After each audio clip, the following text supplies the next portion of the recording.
Rama ಹನುಮರ ಪುಣ್ಯಕ್ಷೇತ್ರ ಹನುಮಗಿರಿಯ Brahmakalashotsava success ಆಗಿ ನಡೆದಿದೆ. ಈ ಒಂದು ಹನುಮಗಿರಿ ಕ್ಷೇತ್ರದ ಬ್ರಹ್ಮಕಲಶೋತ್ಸವವನ್ನು ಕಣ್ತುಂಬಿಕೊಳ್ಬೇಕು ಅಂತ ಹೇಳಿ ಕ್ಷೇತ್ರಕ್ಕೆ ಆಗಮಿಸಿ ಭಕ್ತಿಯಿಂದ ಹನುಮ ರಾಮನ ದರ್ಶನವನ್ನು ಪಡ್ಕೊಂಡಿದ್ದಾರೆ.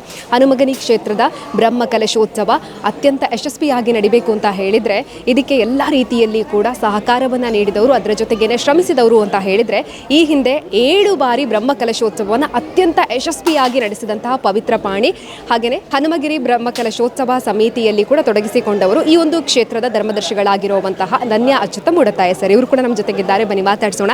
ನಮಸ್ತೆ ಸರ್. ನಮಸ್ತೆ.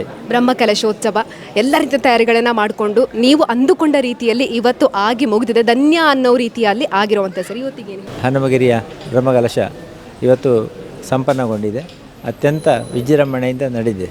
ನಾವು ನಿರೀಕ್ಷೆ ಮಾಡಿದ್ರಿಂದ ಮೀರಿ ಅದರಿಂದ ಹೆಚ್ಚಿನ ರೀತಿಯ ಎಲ್ಲ ಸರ್ವ ವಿಧದ ಸಹಕಾರಗಳು ಸಿಕ್ಕಿದೆ ಮತ್ತು ಭಕ್ತಾದಿಗಳು ಕೂಡ ಅದೇ ರೀತಿಯಲ್ಲಿ ಸ್ಪಂದನವನ್ನು ಕೊಟ್ಟಿದ್ದಾರೆ, ಭಾಗವಹಿಸಿದ್ದಾರೆ. ವಿಶೇಷವಾಗಿ ಕಾಂಚಿ ಕಾಮಕೋಟಿ ಸ್ವಾಮಿ ಪೀಠದ ಪೀಠಾಧಿಪತಿಗಳು ಬಂದು ಅದಕ್ಕೆ ವಿಶೇಷ ಮೆರಕನ್ನು ಕೊಟ್ಟಿದ್ದಾರೆ. ತಂತ್ರಿಗಳ ಮೂಲಕ ಪ್ರತಿಷ್ಠೆ ಆದ ತಕ್ಷಣ ಅವರು ಅಲ್ಲಿಗೆ ಕೋದಂಡರಾಮ ದೇವರಲ್ಲಿಗೆ ಬಂದದ್ದು. ಪ್ರಥಮ ಆರತಿಯನ್ನು ಕೋದಂಡರಾಮ ದೇವರು ಅವರ ಹತ್ರ ಸ್ವೀಕಾರ ಮಾಡಿದ್ದಾರೆ. ತುಂಬ ಸಂತೋಷ. ಕಾರಣ ಏನಂತ ಹೇಳಿದರೆ, ಅಯೋಧ್ಯೆಯಲ್ಲಿ ಬಾಲರಾಮನನ್ನು ಪ್ರತಿಷ್ಠೆ ಮಾಡಿದಂಥ ಸ್ವಾಮಿಗಳ ಮೂಲಕವೇ ಅವರ ದಿವ್ಯ ಹಸ್ತದಿಂದಲೇ ಪ್ರಥಮ ಆರತಿಯನ್ನು ಕೂಡ ಕೋದಂಡರಾಮರು ಸ್ವೀಕರಿಸಿದ್ದಾರೆ.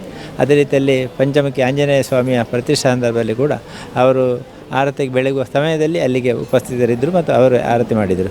ಪ್ರತಿಷ್ಠಾ ಕಾರ್ಯಕ್ರಮವನ್ನು ಬ್ರಹ್ಮಶ್ರೀ ಕುಂಟಾರು ರವಿಶ ತಂತ್ರಿಗಳು ಮತ್ತು ಪಂಚಮುಖಿ ಆಂಜನೇಯ ಸ್ವಾಮಿಯನ್ನು ಕುಂಟಾರು ವಿಷ್ಣು ಪ್ರಸಾದ್ ತಂತ್ರಿಯವರು ನೆರವೇರಿಸಿದ್ದಾರೆ.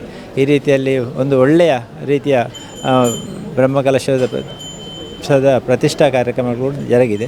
ಅದೇ ರೀತಿಯಲ್ಲಿ ಬ್ರಹ್ಮಕಲಶದ ಅಭಿಷೇಕಗಳು ಕೂಡ ಅತ್ಯಂತ ಒಳ್ಳೆಯ ರೀತಿಯಲ್ಲಿ ಆಗಿದೆ. ಸುಮಾರು 12,000 ಜನ ಇವತ್ತು ಮಧ್ಯಾಹ್ನದ ಪ್ರಸಾದ ಭೋಜನಕ್ಕೆ ಕೂಡ ಇದ್ದರು. ಈ 4 ದಿವಸಗಳ ಕಾಲ ಕೂಡ ಬೇರೆ ಬೇರೆ ಕಾರ್ಯಕ್ರಮಗಳಲ್ಲಿ ಮತ್ತು ವಿಶೇಷವಾಗಿ ಕೋಟಿ ರಾಮ ತಾರಕ ಜಪಯಜ್ಞಕ್ಕೆ ನಾವು 1 ಕೋಟಿ ಅಂತ ಹೇಳಿ ನಿರೀಕ್ಷೆ ಮಾಡಿದ್ರಿಂದ ಜಾಸ್ತಿ ಸಂಖ್ಯೆಯಲ್ಲಿ 13,000 ಜನ ಭಕ್ತಾದಿಗಳು ರಾಮ ತಾರಕ ಮಂತ್ರ ದೀಕ್ಷೆಯನ್ನು ತೆಗೆದುಕೊಂಡು ಮಾತಾಡಿದ್ದಾರೆ, ಜಪವನ್ನು ಮಾಡಿದ್ದಾರೆ. ಕೋಟಿಯಿಂದ ಜಾಸ್ತಿ ಜಪಗಳು ಕೂಡ ಆಗಿದೆ. ಆ ರೀತಿಯಲ್ಲಿ ನಿನ್ನೆ ಕೂಡ ನಾವು ನಿರೀಕ್ಷೆ ಮಾಡಿದ್ರಿಂದ ಜಾಸ್ತಿ ಸಂಖ್ಯೆಯಲ್ಲಿ ಭಕ್ತಾದಿಗಳು ಕೂಡ ಬಂದಿದ್ದಾರೆ. ಈ ರೀತಿ ಒಂದು ಬ್ರಹ್ಮಕಲಶೋತ್ಸವ ವಿಶಿಷ್ಟ ರೀತಿಯಲ್ಲಿ ಆಗಬೇಕು ಅಂತ ನಾವು ಯೋಚನೆ ಮಾಡಿದ್ದು. ಈ ಬ್ರಹ್ಮಕಲಶೋತ್ಸವದ ಸಂದರ್ಭದಲ್ಲಿ ನಾವು ಯಾವುದೇ ಸಭೆ ಸಮಾರಂಭಗಳನ್ನು ಏರ್ಪಡಿಸುವುದು ಇರಲಿಲ್ಲ.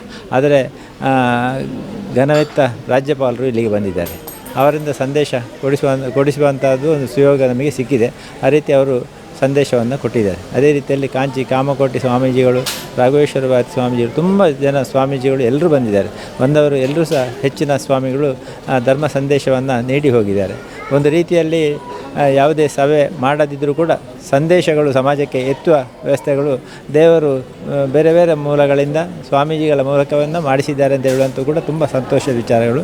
ಅದೇ ರೀತಿಯಲ್ಲಿ ಲಕ್ಷೋತ್ತರ ನಾಳಿಕೆಯರ ಸಮರ್ಪಣಾ ಕಾರ್ಯಕ್ರಮವನ್ನು ಹಮ್ಮಿಕೊಂಡಿದ್ದೆವು. ನಮ್ಮ ನಿರೀಕ್ಷೆಯಿಂದ ಜಾಸ್ತಿ ತೆಂಗಿನಕಾಯಿಯ ಸಮರ್ಪಣೆ ಆಗಿದೆ. ಆ ತೆಂಗಿನಕಾಯಿಯನ್ನು ಕೂಡ ಇವತ್ತು ರಾಮದೇವರಿಗೆ ಮತ್ತು ಹನುಮಂತ ದೇವರಿಗೆ ಸಮರ್ಪಣೆ ಮಾಡಿ ಮತ್ತೆ ಪುನಃ ಅದನ್ನು ಅಗ್ನಿ ಮೂಲಕ ಕೂಡ ಸಮರ್ಪಣೆ ಮಾಡುವಂಥ ಒಂದು ಕಾರ್ಯಕ್ರಮವನ್ನು ಮಾಡಿದ್ದೇವೆ. ಆ ರೀತಿಯಲ್ಲಿ ಲಕ್ಷೋತ್ತರ ನಾಳಿಕೆಯರ ಸಮರ್ಪಣೆ ಭಕ್ತಿಯಿಂದ ಎಲ್ಲ ಭಕ್ತಾದಿಗಳು ಸಲ್ಲಿಸಿದಂಥ ತೆಂಗಿನಕಾಯಿಯ ಒಂದು ಸಮರ್ಪಣೆ ಅದು ರಾಮದೇವರಿಗೂ ಅದೇ ರೀತಿಯಲ್ಲಿ ಹನುಮಂತ ದೇವರಿಗೂ ಮುಟ್ಟಿದೆ ಅಂತ ಹೇಳುವಂಥದ್ದು ಕೂಡ ನಮಗೆ ತುಂಬ ಸಂತೋಷವನ್ನು ತಂದಿದೆ. ಜೊತೆಯಲ್ಲಿ ನಾವು ನಿರೀಕ್ಷೆ ಮಾಡಿದ ಜಾಸ್ತಿ ರೀತಿಯ ಸಹಕಾರಗಳು ಎಲ್ಲ ಭಕ್ತಾದಿಗಳಿಂದ, ಊರಿನವರಿಂದ, ಹೊರಊರಿನವರಿಂದ ಎಲ್ಲ ಭಕ್ತಾದಿಗಳ ಒಂದು ಸಹಕಾರದಿಂದ ಈ ಬ್ರಹ್ಮಕಲಶೋತ್ಸವ ಅತ್ಯಂತ ಯಶಸ್ವಿಯಾಗಿ ಸಂಪನ್ನಗೊಳ್ಳಿಗೆ ಕಾರಣ ಆಗಿದೆ. ಆ ಹಿನ್ನೆಲೆಯಲ್ಲಿ ನಾವು ಎಲ್ಲ ಕಾರ್ಯಕ್ರಮಗಳು ಇವತ್ತು ರಾತ್ರಿ ದೇವರ ಕೋದಂಡರಾಮ ದೇವರಲ್ಲಿ ರಂಗಪೂಜೆ, ಆನಂತರ ಪಂಚಮುಖಿ ಆಂಜನೇಯ ಸ್ವಾಮಿಯಲ್ಲಿ ಜಾತ್ರೋತ್ಸವ ನಡೆದು ದೇವರ ಉತ್ಸವ ಬಲಿ ಉತ್ಸವಗಳೆಲ್ಲ ನಡೆಯಲಿದೆ. ಆ ಮೂಲಕ ಈ ಬ್ರಹ್ಮಕಲಶೋತ್ಸವ ಇವತ್ತು ಪೂರ್ತಿ ಸಮಾಪನಗೊಳ್ಳಲಿಕ್ಕಿದೆ. ಜೊತೆಯಲ್ಲಿ ದುಡಿದಂಥ ಎಲ್ಲ ಕಾರ್ಯಕರ್ತರಿಗೂ ಕೂಡ ನಾವು 14ನೇ ತಾರೀಕಿನ ದಿವಸ 11 ಗಂಟೆಗೆ ವೈದೇಹಿ ಸಭಾವನದಲ್ಲಿ ಧನ್ಯೋತ್ಸವ ಅಂತ ಹೇಳುವಂಥ ಕಾರ್ಯಕ್ರಮವನ್ನು ಹಮ್ಮಿಕೊಂಡು ಅವರಿಗೆಲ್ಲರಿಗೂ ಕೃತಜ್ಞತೆಯನ್ನು ಸಲ್ಲಿಸುವಂಥ ಕಾರ್ಯಕ್ರಮವನ್ನು ಕೂಡ ಹಮ್ಮಿಕೊಂಡಿದ್ದೇವೆ. ಎಲ್ಲ ಕಾರ್ಯಕರ್ತರು ಆ ದಿವಸ ಬರಬೇಕು ಅಂತೇಳಿ ಮಾಧ್ಯಮದ ಮೂಲಕ ವಿನಂತಿ ಮಾಡಿಕೊಳ್ತಾ ಇದ್ದೇನೆ. ಮತ್ತು ವಿಶೇಷವಾಗಿ ಸಹಕರಿಸಿದ ಎಲ್ಲರಿಗೂ ಕ್ಷೇತ್ರದ ವತಿಯಿಂದ ನಮ್ಮ ಕೃತಜ್ಞತೆಯನ್ನು ಸಲ್ಲಿಸ್ತಾ ಮುಂದಿನ ದಿವಸಗಳಲ್ಲಿ ಕೂಡ ಭಕ್ತಾದಿಗಳು ಹೆಚ್ಚಿನ ಸಂಖ್ಯೆಯಲ್ಲಿ ಬಂದು ಭಕ್ತರ ಒಂದು ಮನೋಭಿಷ್ಟವನ್ನು ದೇವರು ಈಡೇರಿಸ್ತಾರೆ. ಆ ರೀತಿಯಲ್ಲಿ ಎಲ್ಲರ ಸಹಕಾರವನ್ನು ಯಾಚಿಸ್ತಾ ಕ್ಷೇತ್ರಕ್ಕೆ ಭಕ್ತಾದಿಗಳನ್ನು ಬರಲಿಕ್ಕೆ ಮುಕ್ತವಾಗಿ ಆಹ್ವಾನವನ್ನು ನೀಡ್ತಾ ಇದ್ದೇವೆ.